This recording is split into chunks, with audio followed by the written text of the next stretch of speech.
क्या होगा रामायण पढ़ने से, क्या होगा श्रीमद् भागवत गीता पढ़ने से, क्या होगा हमारे ग्रंथों को पढ़ने से? मैं बताता हूं तुम्हें ये ग्रंथ हमारी जिंदगी में क्या रोल प्ले करते हैं।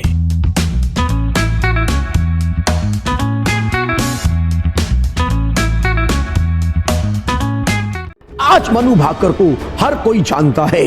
वो ऐसी पहली महिला है आजादी के बाद जो ओलंपिक में 2 मेडल लेके आई है। लेकिन आपको पता है कि वो ये मेडल कैसे ले पाई, इसके पीछे कौन है? मैं बताता हूं आपको। मनु भाकर 2020 में जब टोक्यो ओलंपिक में डेब्यू कर रही थी तो उस समय उनकी पिस्टल ने उनका साथ नहीं दिया और वो गेम से बाहर हो गई। और जब वो भारत आई तो पूरी तरह टूट चुकी थी। एक बार तो उनको लगा कि मेरे को शूटिंग छोड़ देनी चाहिए और बिल्कुल मायूस होकर वो बैठ गई। ये वो समय था जब मनु बुरी तरह टूट चुकी थी और उसकी गेम पर भी दुनिया भर के सवाल उठाए जा रहे थे। और इस समय मनु का साथ पता है किसने दिया? मनु का साथ दिया श्रीमद् भागवत गीता ने।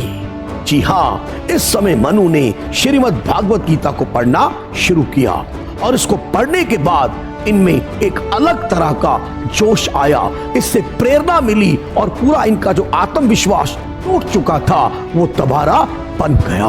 मनु हरियाणा की है और हरियाणा की धरती पर ही श्री कृष्ण ने अर्जुन को युद्ध लड़ने का उपदेश दिया था। और इसी गीता को पढ़कर मनु को दोबारा से प्रेरणा मिली कि उसको इतनी जल्दी हार नहीं मारनी है और फिर से प्रयास करना है। टोक्यो ओलंपिक के बाद मनु ने खुद को अपने पुराने कोच साहब से अलग कर लिया था, लेकिन अब उसको लगा कि दोबारा से उसको शुरुआत करनी है तो उसने अपने कोच के साथ फिर से ट्रेनिंग शुरू कर दी। और अब मनु ने दिन रात एक कर दिया और इतनी मेहनत की जिसका फल उसको 2024 के पेरिस ओलंपिक में मिला।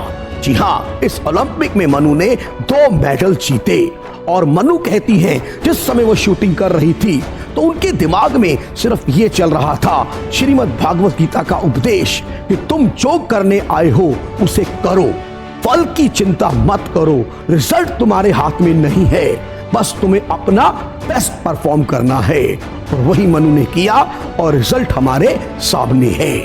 माय डियर, मनु से हम सीख सकते हैं कि हमारी हर प्रॉब्लम का सल्यूशन हमारे शास्त्रों में है।